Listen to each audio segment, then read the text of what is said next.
আসসালামু আলাইকুম। আর্নিংস নেটওয়ার্কের পক্ষ থেকে আমি রব্বানি আপনাদের সকলকে জানাই স্বাগতম। আশা করি আপনারা ভালো আছেন এবং সুস্থ আছেন।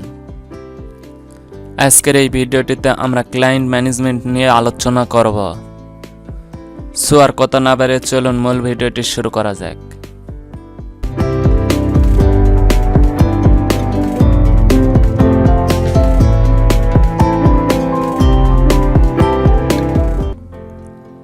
আজকের এই ভিডিওটিতে আমরা কোনো ডিজাইন শেখাবো না।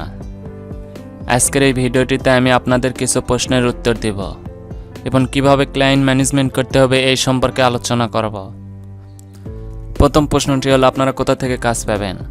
আপনারা বিভিন্ন ধরনের মার্কেট প্লেস যেমন ফাইবার, ফ্রিল্যান্সার.com, আপওয়ার্ক এরকম বিভিন্ন ধরনের মার্কেট প্লেস থেকে কাজ পেতে পারেন।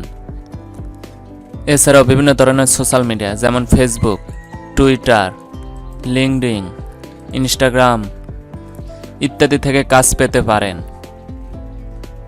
কোশ্চেন নাম্বার 2, এখানে কাজ পেতে হলে আপনাদের কি জানতে হবে?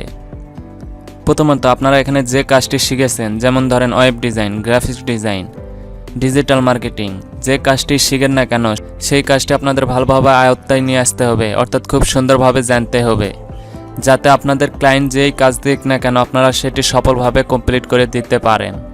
2 নম্বর, আপনাদেরকে অবশ্যই ইংরেজি জানতে হবে, তবে ইংরেজিটা খুব বেশি জানতে হবে এরকম না। আপনারা ইংরেজিতে পড়তে এবং লিখতে পারলেই চলবে।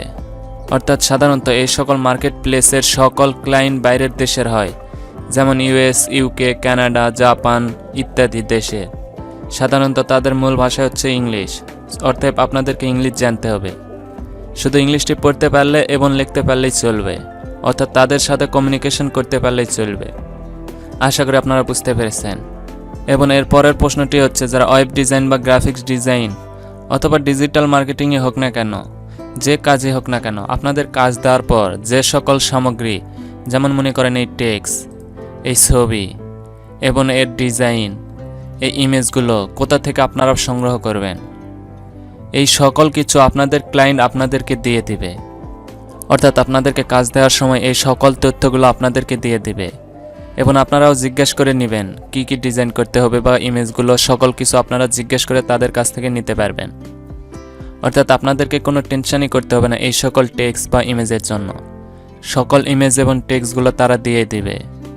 এছাড়াও রেফারেন্স হিসাবে আপনাদেরকে 2-3টা ওয়েবসাইটের নমুনা দিবে এবং ওইসব ওয়েবসাইটের সাথে অনেকটা মিল রেখে আপনাদেরকে ওয়েবসাইট তৈরি করে দিতে হবে। গ্রাফিক্স ডিজাইনের ক্ষেত্রেও একই, তবে ডিজিটাল মার্কেটিংয়ের ক্ষেত্রে কিছুটা সামথিং আলাদা রয়েছে। আশা করি বুঝতে পেরেছেন। আজকের ভিডিওটি এই পর্যন্তই। আপনাদের যদি আরও কিছু প্রশ্ন বা জানার থাকে তাহলে আপনারা কমেন্ট বক্সে কমেন্ট করতে পারেন এবং ভিডিওটি যদি ভালো লাগে তাহলে একটি লাইক করে দাও এবং বন্ধুদের মাঝে শেয়ার করে দাও। এবং যারা এখন পর্যন্ত আমার চ্যানেলটি সাবস্ক্রাইব করেননি চ্যানেলটি সাবস্ক্রাইব করে দাও এবং পাশে থাকা বেল আইকনটি বাজিয়ে দাও, যাতে করে এরকম নতুন কোনো ভিডিও আপলোড করলে সাথে সাথে নোটিফিকেশন পৌঁছে যায় আপনার কাছে। এবং যারা ফেসবুক পেজ থেকে ভিডিওটি দেখতেছেন পেজটিতে একটি লাইক দিয়ে পাশেই থাকবেন।